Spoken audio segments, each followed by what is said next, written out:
Start. Okay. Hi, Bridget. Hi, My name is Christina. It's nice to meet you. nice to meet you too. How are you today? I'm okay. I think it's hot outside, so the heat of It summer. is very, very hot. I'm not sure where you are, but it's like 93 or something out today and sunny. It's like, I feel like I just start to get used to the heat and then it shifts, right? Like the season shifts. So Yeah. I feel it. Well, I'm glad that you're doing well. I guess I'll just start off telling you a little bit about me. So I have my background is actually in education. I got my associates first at the local community college in early childhood education. I worked in the education system. I still do. And I got my bachelor's in education as well before going for counseling at Walsh. And basically, for our first session, it's going to be a little boring. I'm just going to be going through a lot of questions with you, trying to get to know you, get some background. We won't super get into the nitty-gritty of things, but if you want to trail off at any point, absolutely welcome to, okay? Okay. And before we get started, I do just want to remind you that everything that you do share with me is private. It's between you and I. I will not say anything to anyone. This is completely an open and safe space. The only time that I will say anything or do anything is if I feel like you are at risk for harming yourself or harming somebody else. And if I do feel like the conversation is ever maybe leaning that way, I will definitely remind you of that. Okay. Okay. And I also just want to let you know that this is a collaborative relationship between you and I. I am here to help you and to guide you, but you're really the leader in our counseling relationship. Okay. Okay. Do you have any questions so far? No. Okay. Great. Well, I guess we can get started. So I know your name is Bridget. Do you Mhm. mind reminding me of your last name? It's a Conkle with a C, Conkle. Okay. And what is your date of birth, Bridget? 110890. 90. Okay. And do you mind if I ask your gender? I'm female. Female. And your ethnicity? I'm Caucasian or white. And are you married? Not yet. I am engaged. We've been engaged. He proposed when I graduated with my bachelor's degree, and it was the cutest thing. And we haven't set a date yet. So, but he did, you know, it's a promise. So, Congratulations. I love that. I'm actually also engaged myself. oh, yay. I know. So when did you get engaged? You said it was when you graduated. How long have you Yeah. been engaged? Uh, 2024. Okay, wow. That's awesome. So you haven't set a Yeah. date. Yeah, we haven't set a date yet. But it's coming. I'm sure it is. We just haven't. He got into a really bad accident at work, and we had to kind of shut that down for a little bit No. because he had to recover. But he's okay now, so we're trying to get back on our feet. And so, Well, that's stressful. There's definitely no rush. My fiance and I have been engaged for, it will almost be a 2-year engagement. So, and we do have our date. We're actually 3 months from getting married now, but it's oh my goodness. almost a, I know. I know. So when you say like, you know what, like don't rush it, I was like, there's literally no rush. We're gonna be together forever regardless, right? Like so I Right. completely Now I don't feel so understand. bad. No, I think long engagement, it's worked out great for us. And like you said, like, things do happen. Things have happened with us, but then you kind of hit a certain point in the planning process where you're locked in. So definitely putting it off, there's nothing wrong with that. I mean, you've got the ring and you've got the promise and you have each other, which is really all that matters, right? So Right. I don't need anything else right now. good. Okay, so you're engaged. You got engaged in 2024. No date set, but it's coming. I love that. Are you spiritual or religious at all? I definitely know that there's a higher power. I'm more spiritual than religious. I know that like someone's been watching out for me in my life, and I've been saved a few times, and I'm very gracious for that. So, um, but I don't like withhold like, I don't read the Bible and I don't do that stuff. It's more of a, I call it the universe, like my universe, and Sure. Maybe like yeah. more So of an energy thing. yeah, Okay. So you said that you got your bachelor's degree. What was your bachelor's degree in? social sciences, and then I have an associate's degree in criminal justice. Wow, okay. Hmm. So you have quite the interesting background. Is your current occupation anything to do with either of your majors? Yeah, I'm actually an addictions counselor. So I work Wow, with, okay. yeah, I'm a CDCA. I'm currently working on my next license up. Yeah, I work with a very vulnerable population, and I actually love it. I mean, as much as chaos and as much as I complain about it some days, I absolutely love what I do. And I'm learning a lot. Like I get a lot of on-job training for my future career, and it's super fantastic. Like my boss is super supportive of me going to grad school, and like it's just a breath of fresh air. That's amazing. And that's so important because grad school is no joke.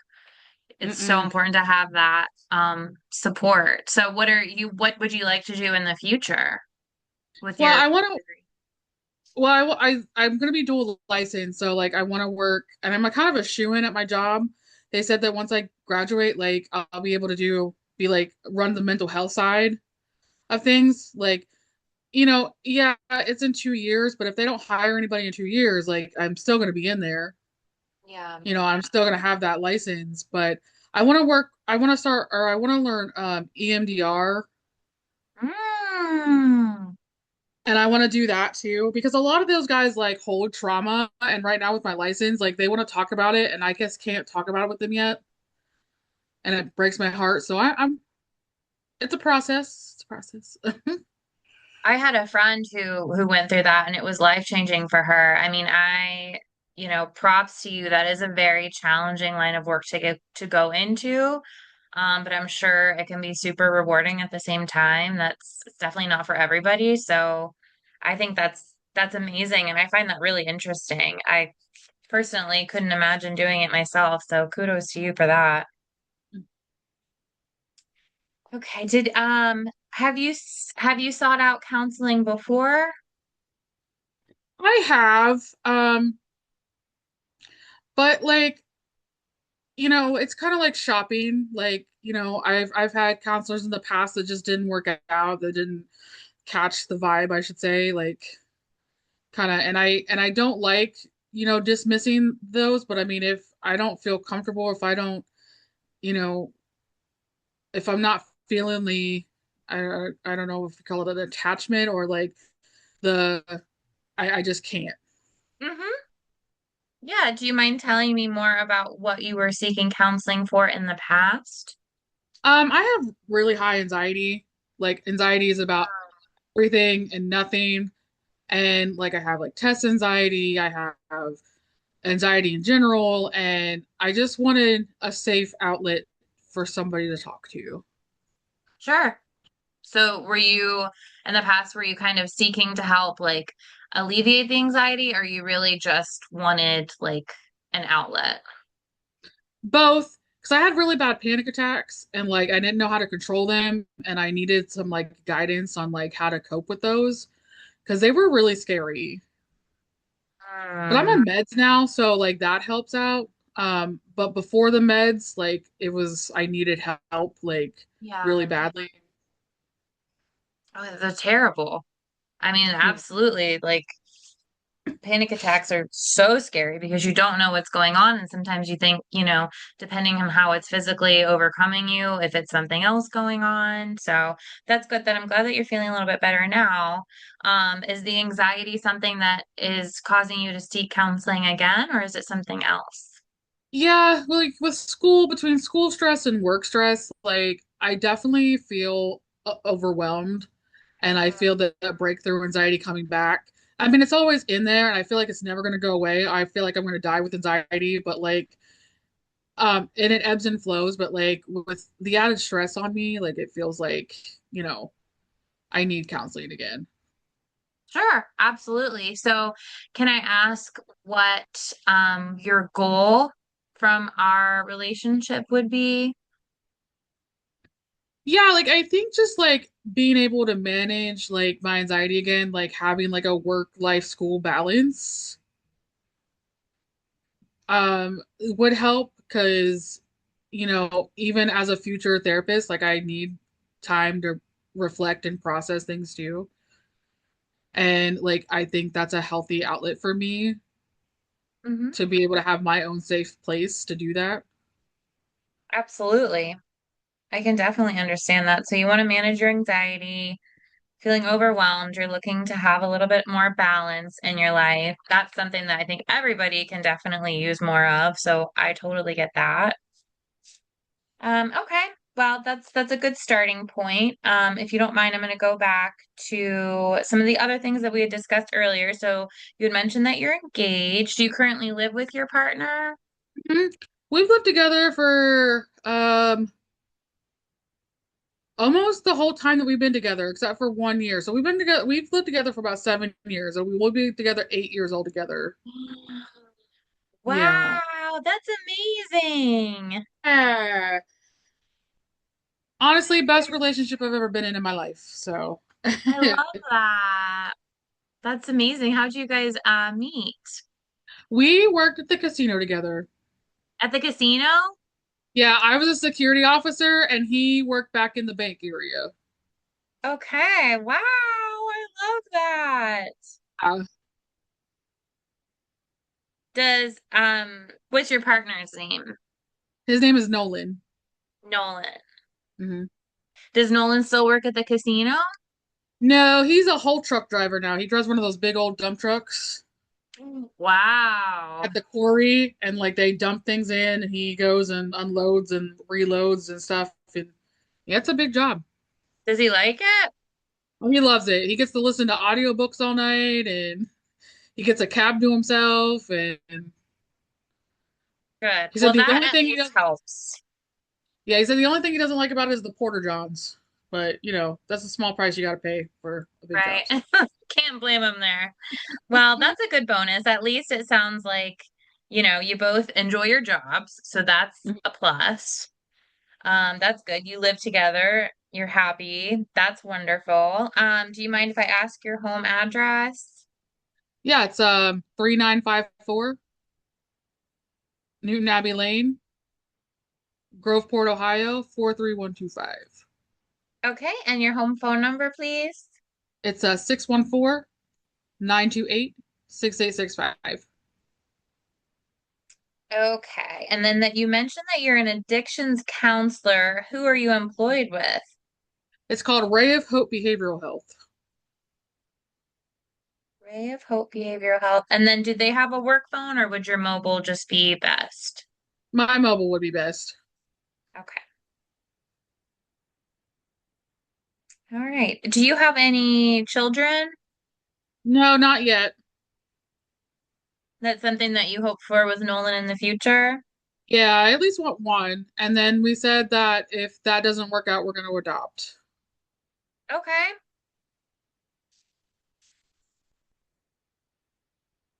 Do you have any siblings?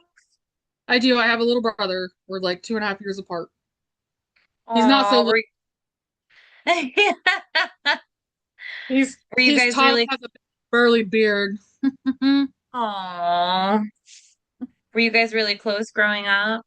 Yeah, we were. We That's basically had nice. each other growing up, and it's funny because he always rags on me about how I'm the weirdo, but we're exactly the same person. Just he's a guy. So like, Right? Well, 2 years apart, I mean, that's a pretty close-knit relationship right there. So you have a good relationship with your brother.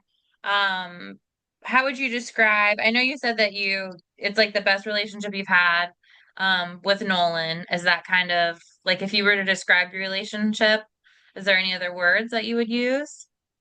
we're just downright best friends. Like We can talk about anything. We like similar stuff. He introduces me to new movies all the time. The only thing that I am not into that he's into is playing video games. Mm. That's his own thing. That he can keep that. I'm not into that. But we read some of the same books. Like he'll read a book and he'll be like, I think you'll really like it. And I'll read it and I like, yeah, I do. We have similar music tastes, like, and just if I didn't have him, honestly, I'd be lost. Aw, I love that. So you're best friends. And it's good to each have, even as close as you are, to have different interests. So his is video games. What's yours that he's not into, but you're into? Like I like to craft. Okay. But like I like to make like I make like wire beaded trees and stuff like that. And I like to do like puzzle books and stuff and like little things. I also like to read too. So like if he's either playing a video game and sometimes I don't want to watch TV, like I'll read a book and we'll be in the same room just doing different stuff. He'll check on me every once in a while. Be like, "Are you okay?" I'm like, "Yeah, I'm okay." So it sounds like with your like whole balance of everything going on in your life with work and school, it sounds like your relationship at least is on like pretty solid ground. Would you Hmm. say that's true? Okay. Yeah. That's good. That's a huge plus. And you said you want children. What about, is there any like extended family, your parents, his parents, anybody that you're also really close with and is Yeah, super present in your life? we see his parents and my parents an awful lot, and then my grandma's a big part of it too. We see his parents more than I see my parents because my parents live like 45 minutes away, Mm. um, and his parents live like 15, 20 minutes down the road. Oh, wow. That's nice. Yeah. What about your work life? How is your relationship with your coworkers, with your boss? Um, I have one coworker who's my favorite, but she's out on leave right now. She had surgery. She'll be out for a couple weeks, but I talk to her every day on like I text her and stuff every day and like make sure she's okay. But Aw. um, but my bosses and I have a really good rapport. My other coworkers, it's basically just like I don't have that friendship with the other coworkers like I do with the one. It's basically just like I will teamwork with you because we have to. I mean, I'm not mean to them or anything. We're not mean to each other. It's just that I don't necessarily want to have that relationship with them. Sure, sure. But you don't really, it sounds like you don't really have negative feelings towards anybody there. No, like strife Right. or how's the environment at work other than obviously the job. It's okay. Like there's been a lot of changes lately. Like I'm the longest employee that they've had. Oh, I've been there. wow. Everybody's changed. And it's been a rough go around Yeah, okay. lately, and I'm trying to adjust. And like that's actually the biggest stressor at the job right now. And the clients are also noticing the changes, and they're also getting stressed out and frustrated. And like it's really hard to like calm them down once they spiral out of control with their feelings like that. Um, so and they notice they're not dumb people. Like they're very smart people. They're just but but yeah, like I'm trying my best. Like do after doing stuff the same thing for a year and then coming in and having them change everything, it's been a very, very hot mess. Oh no. I'm so Yeah. sorry to hear that. That's hard. Change is hard. You already have a really challenging job. So I'm sure switching everything up and not having, it sounds like you're really like missing a lot of consistency in general. If there's been a lot of overturn with people and then they're Hmm. changing things. I'm really sorry to hear that. That has to be very challenging. At least you do have the positive relationship with your boss and stuff. Hopefully that helps support you a little bit. Yeah, she's always talking to me and I'm always asking her questions and stuff and she always makes time for me and she always asks me how I'm feeling and stuff and it's I think it's really good. Good, good. It's important to check in with each other, you know? We spend so much time in our jobs, like those Mhm. relationships are so important. Okay. Earlier you had mentioned that, you want children in the future. It might not work out. You said that you would consider adopting. May I ask, were Mhm. you perhaps adopted? I was not, but I'm a very open-minded individual. Okay. And, working in a somewhat thankless field for some, Mm, not, I see all the trials and tribulations from a different perspective. Like, when clients come in, they might not have the best relationship with their children or and things like that, and they've got through hardships. And the reality of it is that where they either grew up or where they've lived, it's troubling and and the sure. foster care system, from what I hear, is not very good. Yeah. Yeah. It's a challenge for sure. And I want to help those, and I want to help a child that needs it, and they need Yeah. love and care too. Oh, I think that's amazing. Absolutely. I love that you're open-minded with that. Why not? Like you said, there's so many that need it. So, and that's great that you and Nolan can be on the same page with that. Mhm. Is there any particular like cultural, ethnic, social groups, any sort of like groups that you associate yourself with or you have a background with, maybe growing up, anything like that? I don't really, but I do I am part of a group on Facebook. A little bit of background on that is when I was 12 years old, I got really sick and it paralyzed me from my waist down. And they told me that Okay. I'd be able to never walk again. It's called transverse myelitis. And there's like a community for those who have it or live with it, same as me. And it's a private group where we can all get together and ask questions and vent about our frustrations. And a lot of people who are in this group are a lot worse off than I am. And I Mhm. don't always like posting too much because of the fact that I can walk and I have normalities that they may not have. Um, but I support them, and I'll be every once in a while I'll post. But that's kind of something unique about me that, not too many people know, but Absolutely. So, and I don't want to ask too much, but is it almost more of a invisible disability? mhm. I see. Okay. So that's hard. That's a whole other situation. You mentioned not wanting to post. And I'm just asking this, but do you almost feel some sort of guilt because you are more able-bodied than some other people? Yeah, because a lot of people who are venting, they're in the wheelchairs, they're Hmm. paraplegic, or they have a really bad day where I don't have bad days. I do have bad days, but they're not as bad as they could be as Yeah. and yeah, I feel a little bit of guilt, Okay. and especially with the newly diagnosed, I want to be able to help them, but I was 12 in 2002. So I was one of the second cases they seen at Children's Hospital in Columbus Wow. of this, and they almost didn't catch it. I, you know, so I know that there's been advancements, and I really aren't haven't kept up with those advancements. So Hmm. it makes me feel uncomfortable. I don't know what to tell these guys.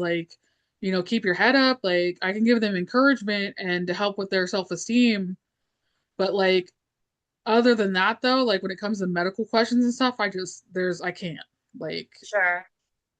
Well, I do want to just remind you that, you know, we're all experiencing our own walks of life and experiences. And just because you see people who have it, worse than you, it doesn't diminish what you've gone through, what you've experienced, what you live day to day.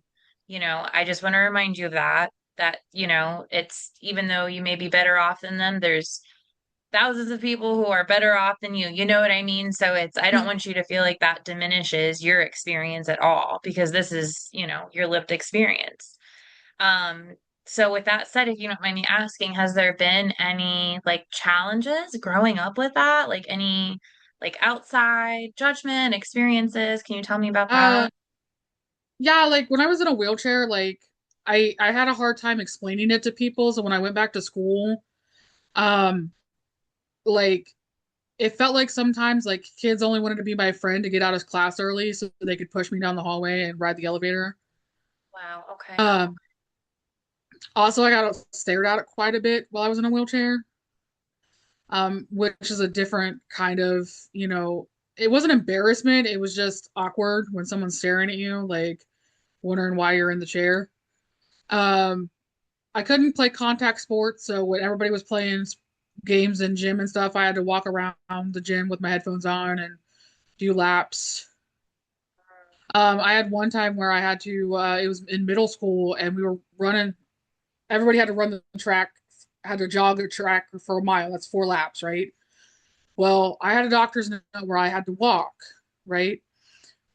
My gym teacher thought I wasn't hustling enough and had his student aides follow me, like literally yelling at me to walk faster on the track. And it was so humiliating. Yeah, And that's I really was like, hard. like, I mean, and then like, yeah, like I have a handicap placard and people stare at me for that too. Cause sometimes on my good days, like, yes, I can get out of the car just fine.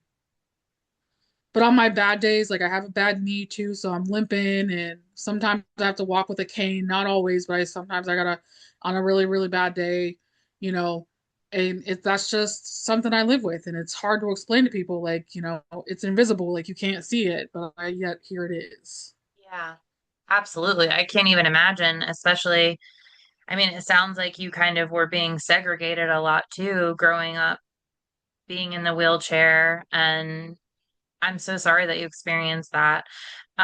When did you get out of the using the wheelchair? Do you use it at all now?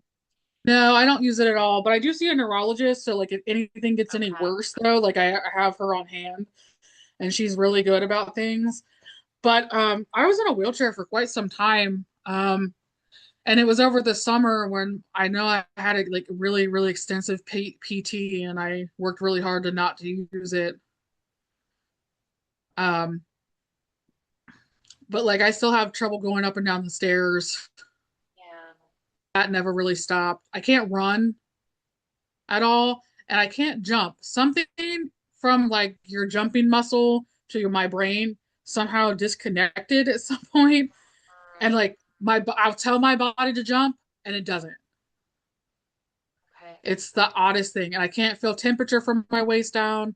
Everyone's like, "What?" I'm like, "It's just something I live with, and I've lived with it for a long time, so it's normal for me." Yeah. That's like my baseline. So, Sounds like that's been a very significant thing in your life and continues to be.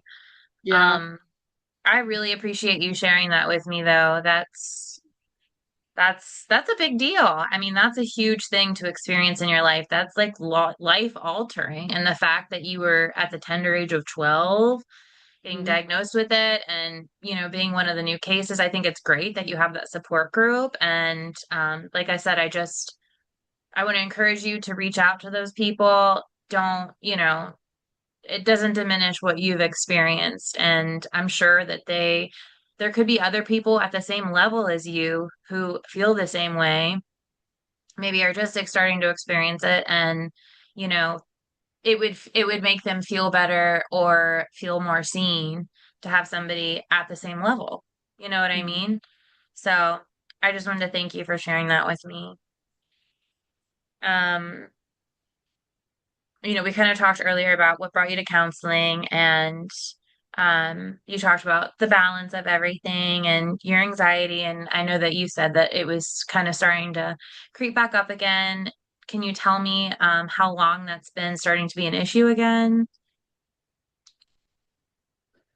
Honestly, it's been the last couple months that it's been slowly increasing.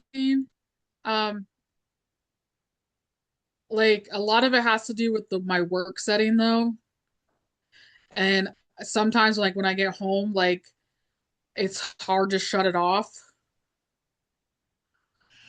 But I'm working on that. Um, I'm actively working on that. But still though, I still sometimes though, like especially like when I go to bed, like I've been trying to read every night before I go to bed and reduce my screen time. And like it helps. It helps. But what I noticed that when I don't read, like last night, I didn't have a chance to read. Like my brain was going all over the place. Okay, so you're kind of using reading, reducing screen time. You're using those as coping skills to try to like unwind and Hmm. help with your sleep. Are you experiencing any other areas like appetite, energy, concentration, that the anxiety and stuff is affecting? Definitely energy and concentration. Like um I'm not necessarily I get my work done, but in between clients I find myself on TikTok or taking longer than normal bathroom breaks Sure. just to not get disturbed.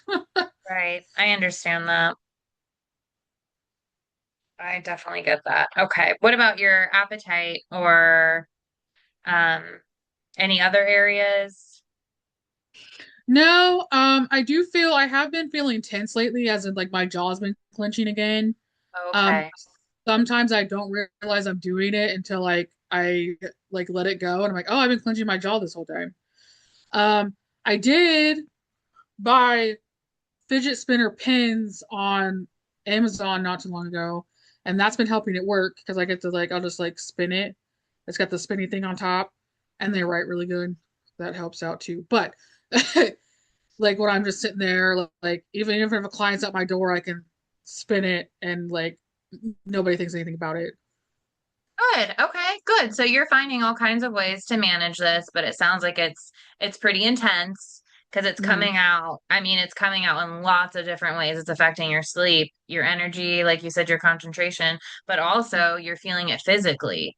So it's Hmm. probably even more, intense than you're really realizing at this point. It's affecting all aspects of your wellness. So that's good that you're seeking the counseling. We'll work through it. Hopefully, we can get you to relax and sleep better. I know you mentioned that you're taking the medication. Are you still currently on that medication for anxiety? Okay. Um, and you said that you currently see a neurologist. Hmm. Is there any other physicians that you see regularly? Yeah, I see my family doctor on a regular, and I also see a psychiatrist for my meds. Okay.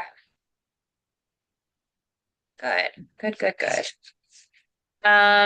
Do you have, okay, so we discussed the medication. Is there any other prescription or recreational substances that you use, drugs, alcohol? No, I'm not a big substance abuse user. If it is, it's on like occasion, and I sip on it. Like I'm not a big drinker. I do take other medication on regular, like I take an anti-inflammatory, and then I take a muscle relaxer at night for my transverse myelitis stuff. Okay. Um, that's definitely a regular basis med. But other than that, then some Tylenol. Gotta have Tylenol. Are But those other the than that, only, sorry, yeah, yeah, no, those are the other meds I have. those are the only medication that you have to use for your disability? Hmm. Wow. Okay. Is there other, if you don't mind me asking, like I said, if I ask anything and you're uncomfortable answering it, please just tell me. Um, I'm just wondering, is there other medications that you could be taking to help, but you choose not to? Yeah, like I know that they like wanted to prescribe me like gabapentin and stuff, and like I know a little bit about gabapentin. I didn't really want to do. I'm on its cousin, which is baclofen. It's not addictive, and it helps with like muscle spasms, and it doesn't make me as sleepy. Like it makes me sleepy, but I can fight through it if needed. But like I can take it up to twice a day. But I'm really fortunate to not have to take as many meds as some other. Mainly my biggest meds are my mental health meds, but um, but just my anti-inflammatory and my you know muscle relaxer are my two for my disability. Is part of the reason just because of what you do experience with your job with working with addiction? Is that part of the reason that you like didn't want to go down that road? Yeah, and I have the addictive gene in my family. Like my dad's an alcoholic and he got into pills at one time too. Um, my biological dad. And I know and I've seen him go through some stuff, and I don't want to activate the gene if I don't have to. Hmm. That makes sense. Okay, so you don't really partake in anything else. You do have any past experience with addiction or heavy use of drugs or alcohol? I smoked weed a few times in my life when I graduated high school and stuff. And then I just stopped. Now I can't even stand the smell of it anymore. Okay, but not like just, casual testing it out. No. Um, as far as your family background, you said that your dad did have some addiction issues. Is that where it comes from solely, or did your mother have any No, my issues? mom was not no. She did develop OCD when I got sick. Um, it was like a germaphobe thing. Oh. Yeah, because she thought originally like I got sick due to germs. Hmm.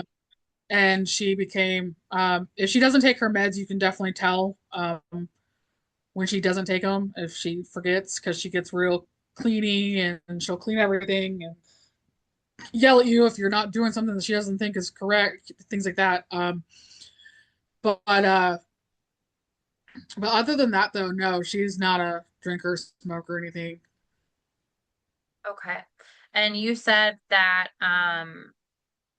your disease is neurological. Hmm. Okay. Do you mind just kind of spelling out one more time for me? I want to make sure I get it down correctly, what it was called. It's a transverse myelitis. Okay. So that kind of sparked an OCD in your mom that hasn't gone away. You said you got it when you were 12 and you don't even live with her anymore, correct? Correct, yeah. Wow. Okay. Very interesting. Is there any other like history with your family with like depression or Well, my little brother he just started mental health meds too. He always made fun of me for being on them, and then he finally bit the bullet and talked to his doctor about some of the stuff that he's been going through, and he's finally on an antidepressant anxiety combo. I told him I was proud of him because he's always the strong man. Like, I don't need this. I don't know what you're talking about. Like, okay, so you do have some history going on. Is there any other neurological conditions in the history of your family? unfortunately, my grandmother just got diagnosed with stage 4 brain cancer. Oh my goodness, I'm so sorry. And that's also continuing in the stress too, because I'm not Okay. ready to have that end of life conversation yet with anybody. Mm-hmm. It's rough. That's really hard. I'm really sorry to hear that. Thank you.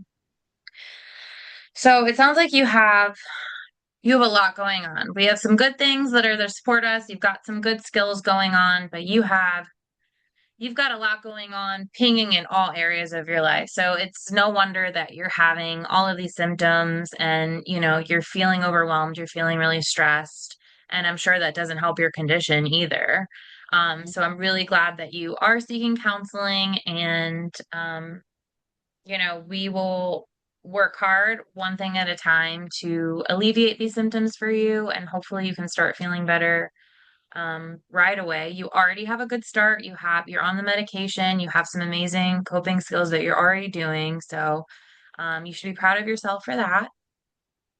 And I really appreciate you being so open with me today and honest. And I look forward to speaking with you next time. Our session is just about up for today. Did you have any questions? I don't think so. I think we have a lot to explore next time. Okay, yes, for sure. We have lots of topics and avenues to go down. So, well, it was really nice to meet you, Bridget, and I really appreciate your time with me today. Nice to meet you too. Okay, thank you. Bye-bye.